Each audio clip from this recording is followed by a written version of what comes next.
गुरुर् ब्रह्मा गुरुर्विष्णू गुरुर्देव महेश्वरा गुरु साक्षात परब्रह्म तस्मै श्री गुरुवे नमः. मित्रांनो, गुरुपौर्णिमेच्या तुम्हा सर्वांना हार्दिक शुभेच्छा. मित्रांनो, केवळ गुरुच्या कृपेने आपण जीवनात यश मिळवू शकतो. फक्त गुरुचे आशीर्वाद जरी मिळाले आपल्याला तरी आपण आपलं जीवन सुंदर बनवू शकतो. गुरुचे ज्ञान, गुरुचे मार्गदर्शन जीवनाला एक नवीन दिशा देऊ शकतात. जीवनात गुरुचे महत्व सर्वात जास्त आहे. त्यांची शिकवण किंवा योग्य शिक्षा आपल्याला योग्य मार्गावर नेऊ शकतात. मित्रांनो, गुरूंची महिमा अतुलनीय आहे.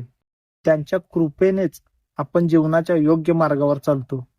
आणि मी प्रार्थना करतो गाईज की गुरूंचे आशीर्वाद नेहमी तुमच्या सर्वांवरती असतील.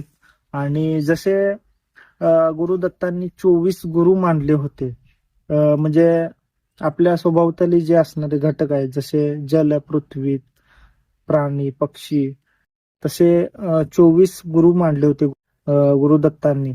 तसं आपण पण स्वभावताली भरपूर काही शिकण्यासारखं आहे. त्यातून जरी शिकलं ना तरी खूप काही आपण जीवनात बदल घडवू शकतो. तर मित्रांनो, जीवनामध्ये आपल्या स्वभावताली खूप असे घटक आहेत, त्यातून आपण खूप काही शिकण्यासारखं आहे आणि त्याचाच उपयोग करून आपण आपल्या जीवनामध्ये खूप चांगला बदल घडवून आणू शकतो.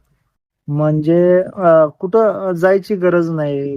भावनांमध्ये देव आहे, तर आपल्याला देवाला शोधण्यासाठी कुठं जायची गरज नाही. आपल्या स्वभावताली जे काही घटक आहेत ना, त्याच्यामध्ये देव जर बघितला तर त्याच्यामध्ये आपल्याला भरपूर काही शिकण्यासारखं भेटू शकतं. आणि त्यांना जर गुरु मांडलं, जसं गुरुदत्तांनी मांडलं होतं, तर आपण पण खूप काही गोष्टी शिकू शकतो, आपल्या जीवनामध्ये बदल करू शकतो आणि जीवनाचा चांगला उपयोग करू शकतो. तर बस मला एवढंच बोलायचं होतं. आणि तर तुम्हा सर्वांना आणखीन एकदा गुरुपौर्णिमेच्या हार्दिक शुभेच्छा. गुरुर् ब्रह्म गुरुर्विष्णू गुरुर्देव महेश्वरा गुरु साक्षात परब्रह्म तस्मै श्री गुरुवे नमः. धन्यवाद.